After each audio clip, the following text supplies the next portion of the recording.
বাংলাদেশ থেকে স্থলপথ দিয়ে বস্তা দড়ি সহ 4 ধরনের পাট পণ্য আমদানিতে নিষেধাজ্ঞা জারি করেছে ভারত। এ বিষয়ে আরো জানবো, ফরিদপুর থেকে এই মুহূর্তে আমার সাথে সরাসরি যুক্ত হচ্ছেন সহকর্মী এস.এম. মাসুদুর রহমান।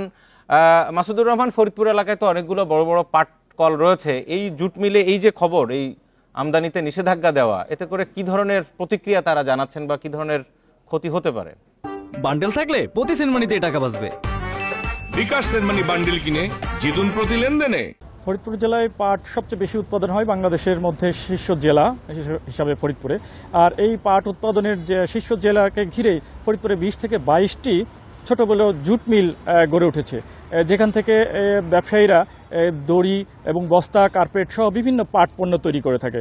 আমরা কথা বলেছি ফরিদপুরের বেশ কিছু জুট মিল মালিকের সাথে, যে ভারতের এই স্থলবন্দর দিয়ে যে পাট পণ্য আমদানি রপ্তানি যে নিষেধাজ্ঞা, বাংলাদেশ থেকে যে রপ্তানি করতে যে নিষেধাজ্ঞা দেওয়া হচ্ছে, সেই ক্ষেত্রে মুম্বাই হয়ে যে বন্দর দিয়ে আমদানি বা রপ্তানি করার যে ব্যবস্থা এখন রেখেছে ভারত, সেক্ষেত্রে বলেছে যে কিছুটা প্রভাব পড়বে, কারণ যাতায়াত খরচ বা সময়ের ক্ষেত্রে সমস্যা হবে। পাশাপাশি তারা আবার আমাদেরকে জানিয়েছেন যে ভারতে যে নিম্নমানের সুতা বা পাট দড়ির যে পণ্যটি আগে নিত, অর্থাৎ বাংলাদেশ ব্যবসায়ীরা রপ্তানি করত, এই নিম্নমানের পাট পণ্যটা বর্তমানে চীন এবং তুরস্ক তাদের বড় একটা মার্কেট তৈরি হওয়ার কারণে এবং তারা বেশি দাম পাওয়ার কারণে সেই মার্কেটে বিকল্প হিসাবে বেশ কিছুদিন ধরেই সেখানে তারা রপ্তানি করছে, যার কারণে ভারতের যে নিষেধাজ্ঞা সেটা খুব বেশি একটা ইফেক্ট পড়বে না। তবে যে পরিমাণে যারা ব্যবসা করে থাকে স্থলবন্দর দিয়ে,